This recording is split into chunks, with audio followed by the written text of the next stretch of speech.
नमस्कार साथियों, स्वागत है आप सभी का एक बार फिर से हिंदी व्याकरण की इस ऑनलाइन कक्षा में। दोस्तों, हमारी बात चल रही थी विषयक संधि। हमने विषयक संधि में सबसे पहले विषयक संधि का सामान्य परिचय, उसी सामान्य परिचय में इसे मान लो हमने पूरी संधि पढ़ ली थी, विषयक संधि सार संक्षेप पढ़ा था। उसके बाद में हमने बात की सत्व संधि। विषयक संधि में हमने सबसे पहले देखा कि हमें विषयक के बाद क्या मिलेगा, वर्ण। क्या मिलेगा? वर्ण, या तो स्वर या व्यंजन। हमें विसर्ग को व्यंजन या स्वर से मिला कर देखना है कौन कौन सी संधि होती है। ठीक है, एक बात और बताई थी कि विसर्ग से पहले हमेशा क्या मिलेगा? स्वर। विसर्ग हमेशा स्वर के बाद में ही आता है। ठीक है, उसके बाद में हमने वर्ण कितने होते हैं? 44। आराम से समझिए, एक बार आराम से समझ लिया, कभी भी नहीं भूलोगे विसर्ग संधि। वर्ण कितने हैं? 44 वर्ण। इन 44 वर्णों को विसर्ग से मिला कर देखना है कौन कौन सी संधि होती है। तो इन 44 वर्णों को हमने दो भागों में बांटा था। पहला था अघोष वर्ण। पहला क्या था? अघोष, और दूसरा सघोष। अघोष वर्ण कितने होते हैं? 13। कितने होते हैं? 13। कौन कौन से होते हैं? 5 वर्ग होते हैं। पांचों के पहला और दूसरा वर्ण। पहले पांचों का पहला और दूसरा वर्ण, और तीनों से पांचों का पहला और दूसरा वर्ण और स ये होते हैं कौन से?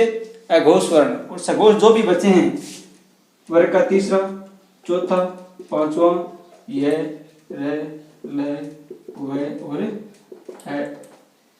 26 वर्ण। ठीक है, ये होते हैं सघोष वर्ण। अघोष वर्ण की हमने बात कर ली है कि अघोष वर्ण जब विसर्ग के बाद आते हैं तो कौन सी संधि होती है? सत्व संधि होती है। कौन सी संधि होती है? सत्व संधि। आज हम बात करेंगे सघोष की। विसर्ग के बाद में हम सघोष को मिलाएंगे। विसर्ग के बाद में सघोष को मिलाएंगे। सघोष के मिलने से एक तो होती है उत्व संधि और एक होती है रुत्व संधि। ठीक है, तो आज हमारा टॉपिक है उत्व संधि। सबसे पहले हमने देखा जो सत्व संधि का एक अंतिम नियम हमने मिलाया था कि यदि विसर्ग से पहले क्या हो? अ हो। ठीक है, और विसर्ग के बाद क्या हो?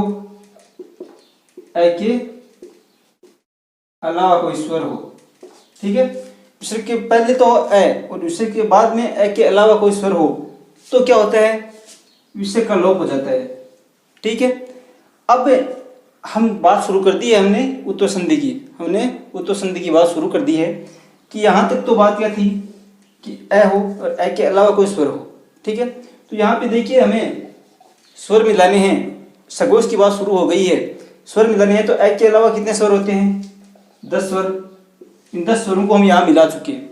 ठीक है, अब बाकी जो बचे हैं ये तीसरा, चौथा, पांचवा, ये रे लव है। इनमें से केवल स्वर में क्या बच गया? एक अ बच गया। अ बच गया। यहाँ पे अ के अलावा की बात की है, 10 स्वर ही मिले हैं, एक स्वर यहाँ पे बच गया, वो मिलाएंगे अब। ठीक है, तो अब बात शुरू करते हैं उत्व संधि की।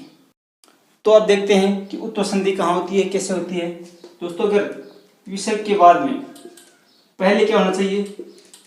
अ। पहले क्या होना चाहिए? अ होना चाहिए। और विसर्ग के बाद क्या हो सकता है? तीसरा, चौथा, पांचवा, ये, रे, ल, व और है। ठीक है, अब यहाँ पे हमने जब मिलाया तीसरा, चौथा, पांचवा, ये रे, ल, व है। ठीक है, यहाँ पे हमने जो स्वर एक बच गया सघोष। अभी क्या मिला रहे हैं हम? सघोष वर्ण मिला रहे हैं। अघोष हम मिला चुके हैं, विसर्ग से अघोष तो मिला चुके हैं सत्व संधि में। अब केवल बचे हैं सघोष, उनको मिला रहे हैं। तो ये सघोष वर्ण होते हैं। सघोष वर्णों में हमने अ के अलावा तो स्वर मिला चुके हैं। अ के अलावा सघोष में स्वर भी होते हैं। ठीक है, तो स्वरों में से अ के अलावा जो भी स्वर थे वो यहाँ पे हम मिला चुके हैं। कैसे मिलाए? हमने पिछला नियम पढ़ा था कि विसर्ग के बाद में अ के अलावा कोई स्वर हो तो विसर्ग का क्या हो जाता है? लोप। जैसे हमने बात की अतः धन एव। ठीक है, तो यहाँ पे विसर्ग का लोप हो जाता है और शब्द क्या बन जाता है? अत एव। यहाँ पे हमने बात कर ली थी। अब क्या करना है? अ के अलावा तो सभी स्वर 10 स्वर हमने देख लिए यहाँ। अब बचा क्या है? केवल अ। क्या बचा है? अ स्वर बचा है। तो क्या क्या हो सकते हैं? विसर्ग से पहले अ होना चाहिए, और विसर्ग के बाद वर्ग का तीसरा चौथा पांचवा ये रह हुआ है और स्वरों में क्या बचा है ए। तो यहाँ पर यदि ये कंडीशन हो तो ये जो विसर्ग है इसके स्थान पे क्या हो जाता है ऊ हो जाता है। क्या हो जाता है ऊ हो जाता है, इसलिए इसे कहते हैं उत्व संधि। ठीक है, अब ऊ होता है तो यहाँ पे क्या बचा है ए बचा है। ए तो यहाँ पे आगे रह गई, बात यही है, कंडीशन क्या है कि पहले क्या होना चाहिए ए। तो यहाँ पे देखो ऊ बच गया, आगे ए है, तो ए और ऊ जब मिलते हैं तो हमने बात की थी गुण संधि में। कहाँ बात की थी गुण संधि में। तो यहाँ पे ए और ऊ मिलते हैं तो क्या हो जाएगा ओ हो जाएगा। क्या हो जाएगा ओ। ठीक है, ए और ऊ मिलकर तो ओ हो गए। आगे जो भी बचे हैं तीसरा चौथा पांचवा हो तो तीसरा चौथा पांचवा हो जाएगा, ये रलवा है हो तो ये रलवा हो जाएगा। पर यदि ये जो आगे ए स्वर आए, क्या है ए स्वर, तो इस ए स्वर का क्या हो जाएगा लोप हो जाएगा। ए स्वर का लोप हो जाएगा, या अवग्रह चिन्ह भी लगा सकते हैं। ये जो अवग्रह चिन्ह होता है ये भी मान्य है, लेकिन हम क्या करेंगे ए का लोप ही करेंगे। ठीक है, तो विसर्ग से पहले क्या होगा ए, विसर्ग के बाद सघोष स्वर्ण। सघोष स्वर्ण में भी क्या तीसरा चौथा पांचवा ये रलवा है और केवल स्वर कौन सा ए के अलावा कोई स्वर हो तो विसर्ग का सीधा ही लोप हो जाता है, ऊ नहीं होता है। ठीक है, और यहाँ पे ऊ होता है तो ए और ऊ मिलकर क्या हो जाता है ओ हो जाता है। जैसे बात करते हैं हम, शब्द है मन है, क्या है मन है धन जय। क्या शब्द है मन है धन जय। अब देखिए विसर्ग है, विसर्ग से पहले क्या है न में ए है, आगे क्या बचा यहाँ पे न आधा बचा, ए निकाल लिया हमने। अब विसर्ग के स्थान पर यदि आगे ज हो, ज यहाँ पे पहले तीसरा चौथा पांचवा में तीसरा आ गया तो ज हो, तो इस विसर्ग के स्थान पे क्या हो जाएगा ऊ हो जाएगा, और आगे जैसा है वैसा लिख देते हैं। अब इनको मिलाते हैं तो देखो ए और ऊ ये जब मिलेंगे तो क्या हो जाएगा ओ हो जाएगा। क्या हो जाएगा दोनों के स्थान पर ओ। तो अब इस न में ओ की मात्रा लगा देते हैं। मैं न में किसकी मात्रा ओ की मात्रा, और जय शब्द क्या बन गया मनोज। इसी प्रकार हम देखते हैं कि यदि विसर्ग के बाद में ए वर्ण हो तो किस प्रकार लोप होता है। तो देखिए शब्द है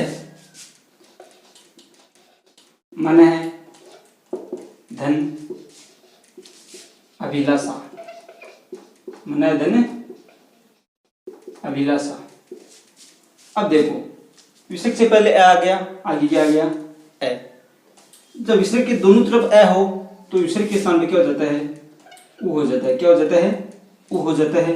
और ये जो मन है के अंदर ए है, ठीक है, आगे भी क्या है ए है। ठीक है, अब ए और ऊ जब मिलते हैं तो क्या हो जाएगा ओ हो जाएगा। अब मिलाते हैं, न आता है अभी भी अभी लाशा। ठीक है, अब हमने बात की थी कि आगे आ हो तो उस आगे वाले ए का लोप कर देना है, तो इस ए का लोप कर दिया। और शब्द जब मिलाते हैं तो क्या हो जाता है मनोविलासा। क्या बन जाता है मनोविलासा। शब्द क्या बन गया मनोविलासा। इसी प्रकार अब इनके संधि विच्छेद की बात करते हैं, पहचान की बात करते हैं। तो सब सीधी सी बात यही है कि यहाँ पे शब्द आ गया मनोविलासा, इसका संधि विच्छेद कीजिए या पहचान कैसे करनी है। परीक्षा में किस तरह सवाल पूछते हैं कि इसमें कौन सी संधि है। तो हम यहाँ पे देखेंगे मनोविलासा शब्द है तो मन है, यहाँ पे विच्छेद करेंगे तो शब्द क्या निकलेगा यहाँ पे मन है, आगे निकलेगा अभिलाषा। वर्तनी की दृष्टि से शुद्ध होना चाहिए, सार्थक शब्द होना चाहिए, तभी संधि विच्छेद होगा। तो यहाँ पे मन है निकला। ठीक है, तो यहाँ पे हमने देखा विसर्ग है, इससे पहले भी ए है बाद में भी ए है, तो यहाँ पे कौन सी संधि होगी उत्तर विसर्ग संधि होगी। संधि विच्छेद का यही नियम है कि दोनों तरफ सार्थक शब्द होना चाहिए और आराम से संधि कर दो यदि ए है और दोनों तरफ ए निकले तो अब कुछ मुख्य उदाहरणों के माध्यम से हम उत्तर संधि को समझेंगे। यहाँ पर कुछ उदाहरण आपको बताएंगे। बहुत सारी किताबों में आपको बहुत सारे उदाहरण मिल जाएंगे। तो दोस्तों आपको उन किताबों से बार बार अभ्यास करना है। जितने ज़्यादा अभ्यास करोगे उतनी ज़्यादा आपको और ज़्यादा सरल लगेगी। तो हम यहाँ पे देखते हैं शब्द है मन है धन अनुभूति। क्या है मन है धन अनुभूति। तो हमने बात की विसर्ग से पहले क्या हो, ए हो, विसर्ग से पहले क्या हो, ए, और विसर्ग के बाद भी क्या हो, ए या जितने भी, ठीक है। तो यहाँ पे दोनों तरफ ए आ गया तो क्या हो जाएगा, विसर्ग के स्थान पे क्या हो जाएगा, ऊ हो जाएगा। तो ए और ऊ मिलकर तो हो जाएगा ओ, और आगे वाला ए का लोप हो जाएगा और शब्द क्या बन जाएगा, मनोनुभूति। क्या बन जाएगा, मनोनुभूति। अन्य धन अन्य, दोनों तरफ ए आ गया विसर्ग के तो क्या हो जाएगा, अन्योन्य। मन दशा, अब देखिए विसर्ग से पहले ए है, आगे क्या है, घोष वर्ण में तीसरा वर्ण आ गया द, तो शब्द क्या बन जाएगा, ऊ और ए मिलकर क्या हो जाएंगे, ओ हो जाएगा, और आगे वैसा लिख दो, मनो दशा। मन हर, तो इसी प्रकार क्या हो जाएगा, मनोहर। मन है योग तो मनोयोग। मन है नीत तो मनोनीत। इसी प्रकार यशा दिन गान, यशा दिन गान, तो ए आगे विसर्ग के स्थान में क्या हो जाएगा, ऊ, तो ए और ऊ मिलेंगे तो ओ हो जाएगा, तो शब्द क्या बन जाएगा, यशोगान। यशा दिन दा, यशोदा। तम है दिन गुण तो तमोगुण। पर है दिन अक्षी, वेरी इंपॉर्टेंट शब्द, बार बार परीक्षा में पूछा गया, बहुत बार। संधि विच्छेद भी पूछा गया है और संधि भी पूछी गई है। पर है धनक्षी, तो दोस्तों यहाँ पे आराम से समझिए, पर है यहाँ पे क्या है, ए, रे में क्या है, ए, इस विसर्ग के स्थान पर आगे ए हो तो क्या हो जाएगा, ऊ हो जाएगा, ठीक है। अब आगे हमने बात की, यदि दोनों तरफ ए हो तो आगे वाले का क्या करना है, लोप करना है, और शब्द क्या बच गया, केवल क्षी। लेकिन जब यहाँ पे संधि करते हैं तो अक्षी के स्थान पर अक्ष होता है, अक्षी के स्थान पे क्या होता है, अक्ष होता है शुद्ध शब्द में, ठीक है। तो शब्द क्या बनेगा, हमेशा जो एक की मात्रा है वो लोप हो जाएगा, अक्ष बन जाएगा, एक की मात्रा हो जाएगी, और शब्द बनेगा प्रोक्ष। ए और ऊ मिलकर हो जाएंगे ओ, शब्द क्या बन जाएगा, प्रोक्ष। इसी प्रकार तपोवन का क्या हो जाएगा, तपोवन। अधोमुखी तो अधोमुखी। पयेदन जय, विसर्ग से पहले ए आगे आ गया सघोष तो क्या हो जाएगा, पयोज। यशोधन धरा, यशोधन धरा तो क्या हो जाएगा, यशोधरा। संधि विषय भी पूछ सकते हैं, याद रखना है शब्द।